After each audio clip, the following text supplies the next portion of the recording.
transaction fees and everything like that, basically. Makes a lot of sense. And you talked about the ecosystem and the partners. Do you want to highlight a few of them now in terms of like the ones that you guys are working with? We've made a couple of big announcements recently. We're very excited about having been accepted on Arm's flexible access program. Arm, one of the biggest chip designers in the world. We're now on a program with them, partner with them to effectively have access to their IP to be able to design a Minima node to run on a chip. Because of our form factor, Minima is the only blockchain that can run in full on chip. Running on chip has a huge benefits on many levels. Critically, when an enterprise is looking to introduce technology into its tech stack, it's not just a sort of case of just having a software download onto it. You're actually looking at something that needs to be encapsulated within a chip so it doesn't interfere with the mission critical tech stack. Yeah. And also for regulatory purposes, for safety purposes, and also for upgrades as well. If it's on chip, then it becomes something that can actually be integrated into a tech stack. It means that devices will come loaded with a fully functioning blockchain node on the device. Yeah. And so that's hugely exciting. So that's one area. So it means that the integration will happen at factory level. The reason why I think, that is insanely exciting is because, as you said earlier, everyone always talks about how do you onboard all these people that don't know about Web3, don't know about how to buy crypto, all this type of thing. And when you integrate with a chip manufacturer like they're second biggest or one of the biggest chip manufacturers in the world, at least, your people are buying their products without even knowing it, and they're also making use of the blockchain without even knowing it either. Yeah. And this is, as you said, at factory level. So a lot of IoT devices will have Minima embedded on it, and a lot of people won't even know that it's there. That's absolutely right. We definitely feel like the way that crypto will be adopted is that, as people won't even know they're using it. So it'll have the functionality, it'll be useful. I mean, the general public are not interested in being rewarded for doing something on a sort of a commercial level. They're interested in convenience and cost. If it's cheaper and easier, then they'll do that, basically. And so having a blockchain embedded on a chip, on a device, creates a huge amount of functionality that will make their life easier. Just going back to the specifics, I rock up in my car, I park up next door to an EV charger, and it automatically does the transaction. I don't have to worry about whether it's on a blockchain or anything like that. Yeah. So that's going to be where it really takes off. Yeah. What I also like about this is the comparison I always like to make is people were paying with cash, people were paying with credit cards, and then Apple Pay came along.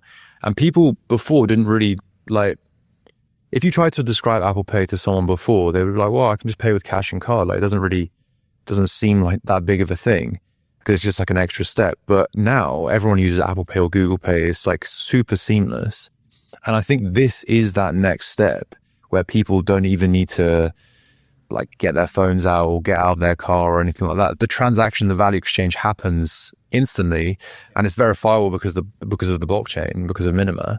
I think that is the next step. I don't know if you agree. Yeah, no, absolutely. I think, abstracting it away is going to be the critical thing. The current format of the project we're working on is effectively you have fiat on-ramp and off-ramp. So effectively I'll still pay you in fiat at the moment for the charge. And then we use crypto rails to secure that transaction, to give access for that transaction to happen. Once that service has been provided, you'll receive a digital receipt, and then I'll have received the charge, and then you'll receive fiat off the back end as well. So at the moment, it's sort of fiat on-ramp, fiat off-ramp, with blockchain rails to have provided that in a secure way. That's become second nature to people. So they'll just see it as a normal transaction. Yeah. Actually. Just so people get a full picture, what sort of chips do Arm manufacture, and what sort of devices do they go into that Minima will be embedded in? I think Arm are in 90% of mobile phones, and in pretty much any device that has a chip in it, basically. So it can be as washing machines become connected, as toasters become connected, even as light bulbs become connected. If they can fit a chip in, then they will, basically. So it'll be in everyday devices. And I think that it just opens up to, a huge explosion in where crypto will add value. What's also an amazing thing is people, again, always say, how do you onboard the next billion users? There's more smart IoT devices than there are people. So you're also onboarding several billions of devices one person might own 10 or 20 smart devices, you know? So you're onboarding not only that extra billion, but also onboarding there's so many more products. You'll see very clever people on X talking about the fact that there are going to be more daily active machines than there are daily active users now in crypto. And I think that's definitely the way forward. There will be crypto users, but most of it's going to be machine to machine. That's where it's really going to proliferate. Obviously, AI agents at the edge is going to be the thing that facilitates that.